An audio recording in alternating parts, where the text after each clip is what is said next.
Welcome to the Short-Term Rental Playmaker Podcast, where we break down what it really takes to win in short-term rentals in today's market. From insider tips and emerging trends to real conversations with top playmakers in the space, this show gives you the tools, strategies, and mindset to build and scale a successful short-term rental business. Now, here's your host, Joe Roney. Today's episode is brought to you by Savvy STR Agents, the short-term rental real estate experts helping investors find profitable vacation rental properties nationwide. If you're serious about scaling your STR portfolio, Savvy STR Agents should be your first call. Hey guys, welcome to another episode of the Short-Term Rental Playmaker Podcast. I am super excited to have probably the most experienced investor that I have worked with, had conversations with, and that I know in the short-term rental space. So, Brian Wilfong, how are you? I'm great. I'm excited to be on the Playmaker podcast. Good to see you, Joe. Yeah. Obviously, I like to tell people where we met. Obviously, we're both part of the same mastermind with Bill Faith, but we didn't even meet through the mastermind. Ended up finding me in the Panama City Beach area, and currently potentially doing a build down there. Yeah, I mean, your name surfaces everywhere as the guy down there. So I was excited to actually meet you and be able to meet up with you. Our schedules aligned when we got down there. So it just worked perfect. And I feel like I'm learning a lot about that market quickly from you. So Yeah. Nope. Super excited for you. And two of those 2 6-bedroom houses that we looked at while you were down there actually are closing today, I believe. So, yeah. It's been a process, but yeah, obviously super excited to have you come on. So tell people a little bit of story. Like, you've been a real estate investor, not for 3 or 5 years, like a lot of the people that are in this space. You're multiple decades into this. So going back quite a ways on, quick little touch on what you got you into what you got to real estate investing and how it led you into short-term rentals. Yeah, I mean, I was a finance guy in college. Wanted to do the financial planning thing. I was actually a finance law and business law major, but took a real estate class, and it just kind of clicked for me. And I didn't understand why more people wouldn't be trying to do real estate when you can actually force appreciation and you can control your returns. It made a lot more. It made the stock market seem like gambling. And I remember talking to my professor and saying, why are you not doing this? It just makes so much sense. And that's when the whole blend of the entrepreneurial spirit had to come into it as well. So, yeah. Just learning that and understanding, it just made a lot of sense, and got straight into building some new construction right out of college. And that led me into short-term rentals. By mistake, actually. Everybody knows the 2008 bust, right? So yep. I was in the middle of a really big build to sell at that point, and in a destination market, those get hit faster than traditional markets. So the bottom fell out, it crumbled, and I had no choice but to pivot. And we threw a bunch of bedrooms in there and started trying to rent it out to people, and it worked well. So wow. That's how we got into it. But Airbnb didn't exist at that point in time. You're kind of on your own. Yeah. I mean, was Verbo a possibility, or were you just kind of putting it out and hoping for the best? How'd you market that? It wasn't Verbo. It was VRBO, Vacation Rental by Owners. They flipped to Verbo later. And Home Away was really big at that point. So yes. Yes, but I was meeting just. I was meeting my guests when they would show up. We would meet at the same grocery store, and we would sign a lease by hand, and we would take their deposit and show them the house, walk through it, and then at the end we would mail their security deposit back. It was very, very hands-on. Yes. Unlike today, but yeah. Wow. That's how you get into it. So what's your portfolio look like today? Obviously, I know you've owned, a lot of different rentals, but what does your current portfolio look like for those out there? So one of our largest things, one of my favorite things is multifamily. So I've been able to acquire uh, 250 to 300, somewhere in there, multifamily apartments. So I own those and manage them. But I would say between the Outer Banks and Hilton Head Island and the Shenandoah Valley, we have around 35 large vacation homes that we own and manage ourselves. And then we're in the process of build. We have 10 in the pipeline to build right now. Awesome. Awesome. Which is obviously a big part of our discussion today is the shift from buying a current short-term rental and going in and seeing what issues that have been, deferred maintenance and things that the previous owner didn't take care of and all these different things that we see in today's market. And you've kind of shifted into saying, I'm just going to build new construction. And in that, obviously, a lot less maintenance costs. But what are some of the benefits that you really see on starting from scratch rather than, taking up somebody else's leftovers?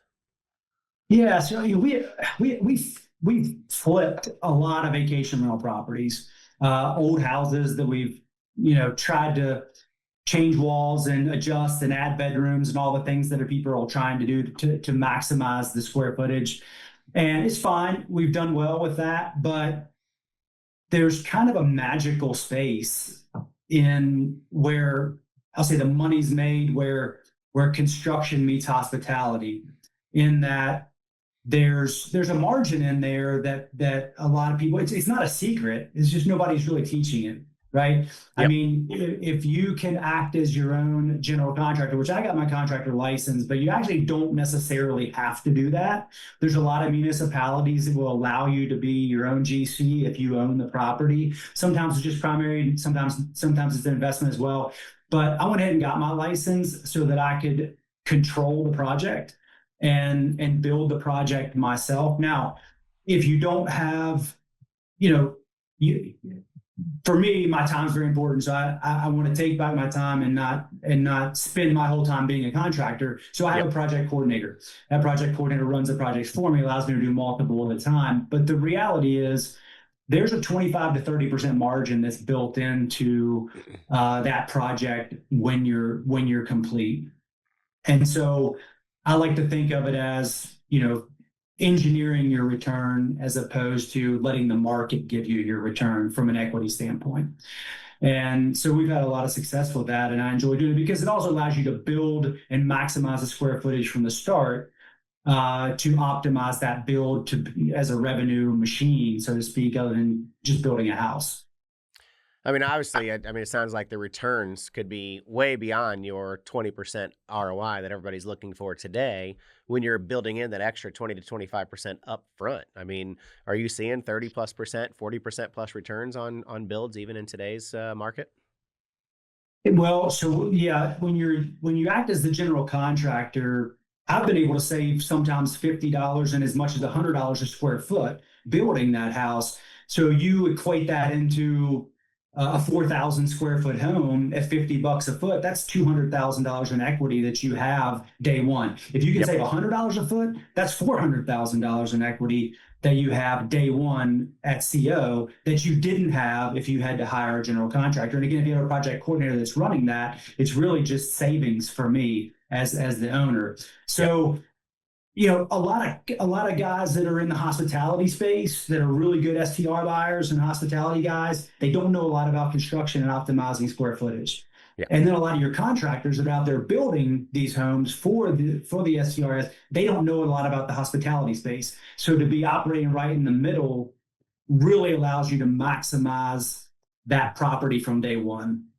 And so that's what we're trying to do. Yeah, and you can build it to spec. You can build it to exactly what you want for that market to know what the bed count looks like, what the game room looks like, what exactly you need to maximize the revenue. I think it's a win-win situation because you get to build exactly what's going to be successful. That's right. Yeah. And I mean, we've successfully done that now multiple times, and we're really seeing, because the other thing is, the market, typically when you take a raw piece of land and you improve it, even if you hire a market rate contractor, in a lot of markets, there's still equity there. Yep. So not only are you getting that 25 to 30% by being your own GC, you also get that magical equity that you can just by improving raw land. And so there's more than just the savings as being the GC as well. Yeah. Let's kind of talk real numbers, because we're obviously under contract for a lot in Panama City Beach, and it may or may not work, right? Because at the end of the day, it's a numbers game, right? So you've been in a due diligence period. You're getting all the information through the municipalities and the county and zoning and all that stuff. What do the numbers look like on something like that? And if you were able to go through with the build, I mean, are you looking at getting $500,000 of equity when it's all said and done? There could be, yeah. I mean, the numbers, the numbers on the retail side support that, I think. We were able to secure the lot price pretty aggressively, and I think that's going to help. There's a lot of unknowns building on the water when you get state agencies involved. They need updated everything, and they're very slow to commit to anything. So there are challenges, but that's what the due diligence is for. And it's a lot cheaper to do good due diligence than it is to make mistakes. So we're taking the time we need to figure it out. But yes, by working with a general contractor down there, and that's the other thing, it requires a lot of interviewing of those contractors to say, hey, I'm a general contractor in Virginia. I have access to supply houses. I have access to painters. I have access to different things that they do as well, but I may have it at a lot more of a discount. And being able to find that contractor that's willing to work under those parameters is another big key to making that successful in another area outside of my state, of Virginia. Yeah. Because obviously, if you don't have your GC license in that area, you're kind of, in a way, stuck with the builder. And obviously, for most of our listeners out there that aren't builders and don't have their GC license, that's a huge part of what the pricing looks like. And, it could be down to what's the price per square foot, or it could be what does it look like? I know we have a mutual friend, John Hodge, who's doing a build, and he's doing a cost plus 15 with his builder, to where they're still getting a 15% markup there. So he's still getting a savings when it's all said and done. But he's not getting that 25 to 30%, savings. But, for most of these people, they're going to be going that route. Is that still something that could be successful even if they don't have their GC license? I think so. I mean, the cost plus is, I think if I was able to spend more time down there, I think the cost plus would be a really good way to go, like John and Grant do, because they can monitor that a lot closer. For me, it's more of a I have to lock into a price, but be able to have the flexibility to adjust that. If I bring in my stuff, because I have to cap it out, not being as close to the project. I have to know where I'm going to land if I can't provide any additional value. But that also has a lot to do with how aggressively you can get the lot and the location and the end product, as well as to that equity that you can get in the end. Yeah, I think that's a big part of it. So the next big thing, obviously, that goes into building is financing, right? And I know, obviously, some builders go in and do cash projects. Most people aren't going to be able to do that. I've talked to some local, credit unions or whatever it may be for financing. But what are some of the ways that you finance some of these projects, and what does that look like?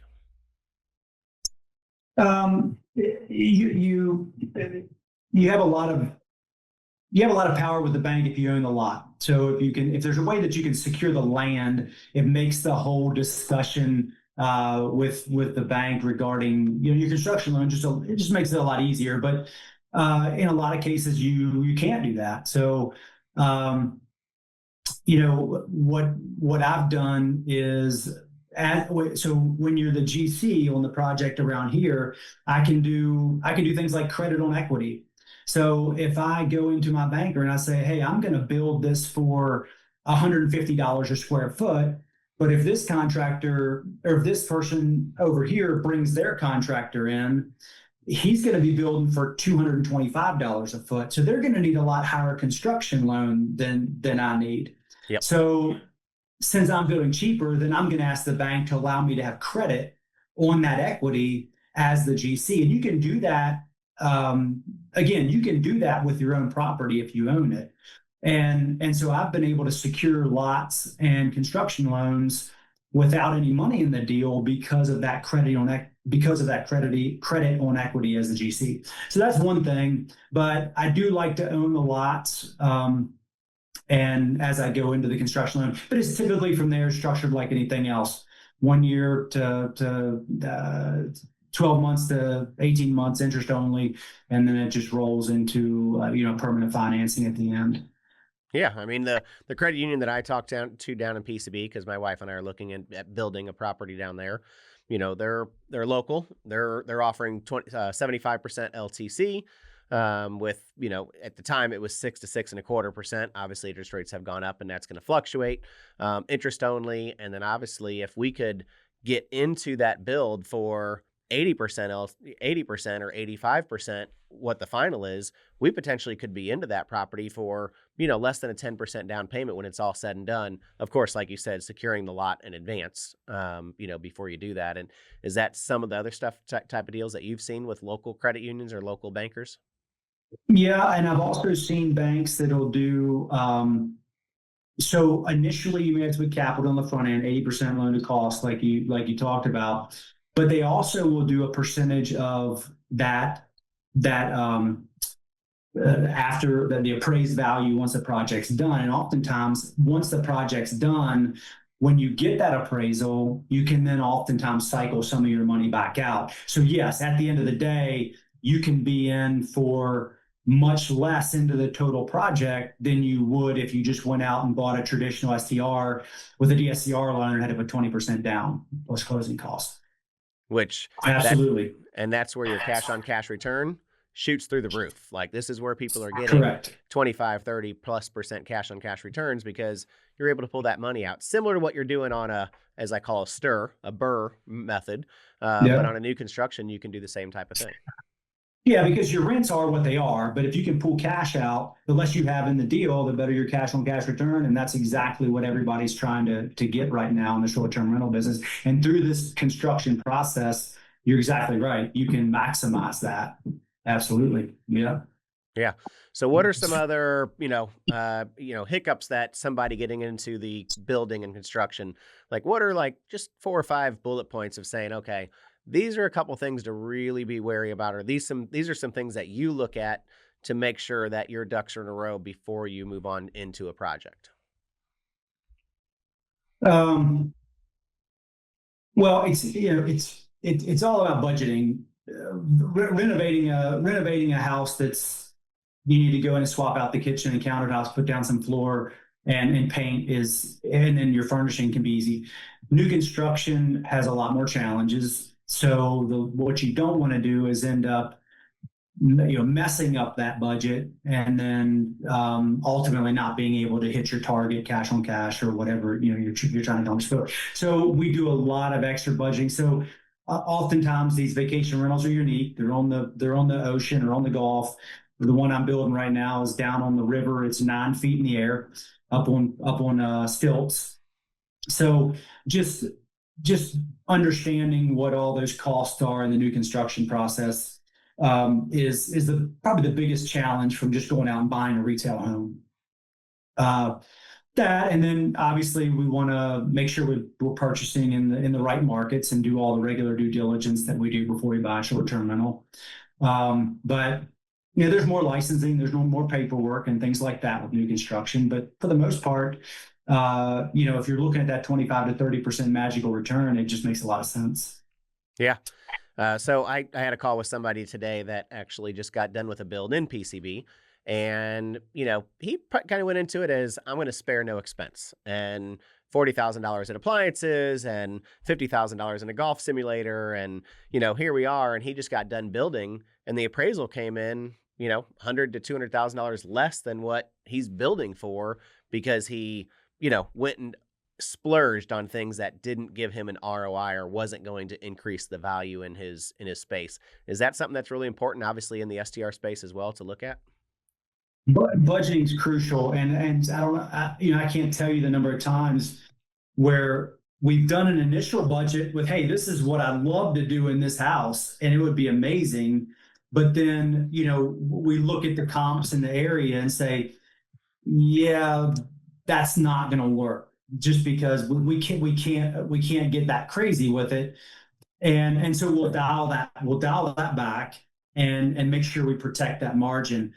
But the nice thing is so the houses that I'm building, when I'm done building it, my cost in that project is going to be the same or much less than what most people are buying. So, for example, I'm building a 12-bedroom home right now, and what it's going to cost me to build that house is going to be much less than what somebody else is paying for like a 6-bedroom home or 7-bedroom home on the mountain. So, obviously, I'm going to ask for a lot more rent.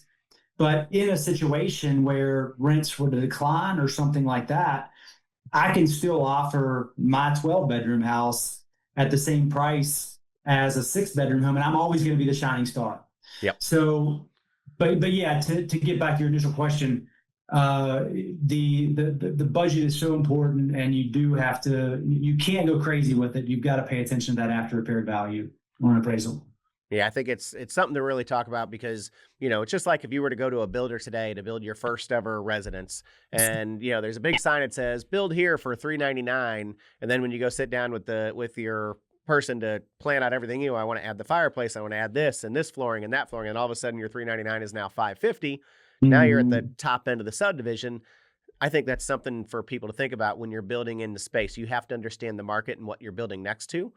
You don't want to be, the most expensive house in the block, because then your appraised value is never going to reach that potential. So I think it's one of the things that designers do a disservice in some of these designs, is they're going in and spending money on things that probably aren't going to get an ROI, or get a guest going to pay more money for rent because of this particular finish or this particular thing, and that could be a huge cost difference. I would think. Yeah, it is. Each thing that you break down in the construction process, such as the appliances and the fireplaces and the floors, and how crazy am I going to go with cabinets, and how crazy am I going to go with countertops? Each one has its own built-in ROI, and you have to decide, is this worth it or not, basically from the perspective of a guest. And is it worth, and is this going to land on a residential appraisal and increase the value of this property, or is it not? And so you got to check that box on each thing through the new construction process.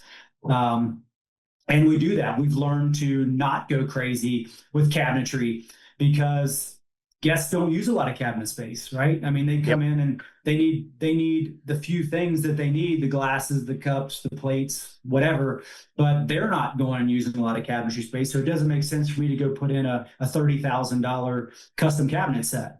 Things like that you learn to build for efficiency in vacation rentals that you wouldn't maybe do on a normal luxury home. Yeah, I think there's a big difference between your typical flipper that's going in and putting lipstick on a pig to try to get a quick resale value, but you're also in this space, obviously building a luxury vacation rental. And if you're going to be successful in the STR space, and today you almost have to build a luxury space, but that doesn't mean you have to overspend on certain things. And I think one more thing is understanding your market. If you're building in 30A, that's going to dictate certain finishes on the inside compared to building in PCB. And that could be a $500,000 difference when it's all said and done on those luxury finishes, because the clientele in PCB is not going to notice those high-end finishes, but that 30A guest that's maybe, a little more affluent might. Yes, for sure. Yeah, I mean, and that's a perfect example. I mean, we build up here on the river, and we build nice homes on the river, but they're not 30A homes. They're not Hilton Head Island homes. And we would never be able to do that and make the numbers work. So you're 100% correct. You have to build to your market, and just go line item by line item and say, will this fit in this market? Will guests pay more for this? Will increase the value of my property? Does it fit in my budget? And you have to do that for each thing. And we make a lot of adjustments to the budgets before we actually kick the project off. So what are some data platforms that you use? Obviously, we all use AirDNA, but when you're doing your due diligence, like what specific data platforms are you really looking at to get your comps to make sure that you're fitting in with what you want? From a revenue standpoint or a value standpoint? So a little bit, I think both, because I think in the building, you got to do both, right? You got to have, your value standpoint to make sure you're meeting your budget there, but obviously the revenue standpoint as well. Are there any data platforms out of the norm that you dive into? Most of the stuff that we're building right now, all other than PCB, where I'm leaning on you to tell me a lot of the information I need to know. We're building most of our stuff here locally that we've been doing for 15 or 20 years. So I know exactly, I know how that house is going to perform. I am working with Emil, Shaquille on Pricing by Mira. So I've been pushing some properties over their way to do the revenue management on, but we've been doing it ourselves for so long that Sarah, my wife, does a lot of price adjustments on a pretty regular basis. As far as new construction, the builds, it's more just more of the same, just knowing the market and understanding what that house is going to be worth when it's done. We've bought and sold hundreds and hundreds and hundreds of houses around here. So no specific platform, but we will have to meet that appraisal before we get that construction line. Yeah, but obviously your wife is a realtor in your area, so she has access to all the data, the MLS, and the whole works to really dive into that. And it's important, if you don't have that access, to have somebody in your corner that can pull that data, because there's data you can get in the MLS that you can't find on Zillow or Redfin. That's right. Yep. So. Yeah, absolutely. Yeah, she will. Before we look at anything like that, she can jump on the MLS, both here and both up in the surrounding areas where we build, and determine what we feel really good comps. Determine really good comps for the value of the project. Yep, I think one of the things that impressed me and my wife the most when we got to meet with you and take you around to look at some properties is that you're one of these dynamic couples that truly do this business together. I feel like you have we all have our couple issues, but you guys really have your ducks in a row. You've been doing this together for a long time, and I'd call you one of the power couples in the space that a lot of people may not even know. So we were both really impressed with how you guys conduct yourself and how you go about your business. I think it's pretty impressive. Yeah, I really appreciate that. I mean, people ask me, well, you all as well. I mean, you both seem very knowledgeable, and obviously you're crushing it with what you're doing. So I like to learn as much as I can from you. But people ask us all the time, how can you stay married and work together like you have for so long? And I mean, we have different strengths, and they complement each other really well. She's great at the managing the office type of thing, and the numbers and the short-term rental data. She takes care of all that. I'm more of like, hey, what are we going to do next? Go. Which market are we going to play around in? What are we going to buy? What are we going to build? What's the floor plan? And so we bounce stuff off each other really well from that perspective. So I appreciate that. Yeah, it's pretty exciting. Obviously, hopefully, this deal goes through in PCB, and because I'm excited to see what you build and what it could be. And if it doesn't, we're going to go back to the drawing board and find something else and make something else work, I would hope. Yeah, absolutely, for sure. Yeah. Awesome. Any parting words for anyone out there that's looking into getting into this space, into the building space? It's an area. It's an area that I love. I mean, like I say, most investors don't operate there, and most contractors don't operate there because they don't know both sides of the fence. And so, if you feel good in that, and understand that margin, I would encourage you to jump in, because you can get the metrics you need to make the project work. And so I call it engineering the equity instead of waiting for the market to give you the equity. And for me, that's really cool. So I would encourage anybody to do it and be able to have multiple exit strategies. Yeah, out of the project. I think one of the last things that I want to tell people about when building new, because even though we didn't build our most recent short-term rental, it was new construction. And my maintenance costs last year were a fraction of the houses that we have that weren't brand new, right? Absolutely. We didn't Yes. have pool heaters go down. We didn't have HVAC issues. We didn't have, all that stuff. So the first 2, 3, 5 years of having a new construction home, your maintenance costs are going to be significantly lower than that 20-year-old home that has had basically an owner that's been deferring that maintenance for 20 years. That was the key point that I missed. You were 100% correct. That's one of the biggest things that people, the short-term rental buyers look at is, has the HVAC been replaced? How old's the roof? How many HVAC systems are there? Did they replace the indoor and the outdoor? What's the pool heater look like? Plumbing, is there polybutylene? All the stuff. New construction, you don't have any of that for at least 5 years. Yep. And so that 28, 29% expense ratio that you generally operate with in an STR can drop down significantly with new construction. That's 100% correct. And that drops straight down to your net operating income. Yeah. I think it's obviously a big point, and it's one of the reasons why my wife and I are looking for a lot to do our next build in the beach, because the other part of that is insurance, especially at the beach. Your insurance is a lot higher on an older home, and a newer home is going to have a lot less insurance costs. So there's so many other factors on why buying new or building can be a big win in your short-term rental journey. Yeah, absolutely. Yeah. Awesome. Well, man, I appreciate you coming on. Looking forward to, am I going to see you in Oklahoma in a couple weeks? Getting ready to pack, man. I can't wait to go. Yeah, I will be there. Sweet. Yep. Chris Fillingham's going to ride with me. I'm bringing my side-by-side from home because we're about a 6.5-hour drive, I think, all in from my house to get there. So super excited to be able to catch up in person and spend a little time with you. But thank you so much for joining me today. I really appreciate it.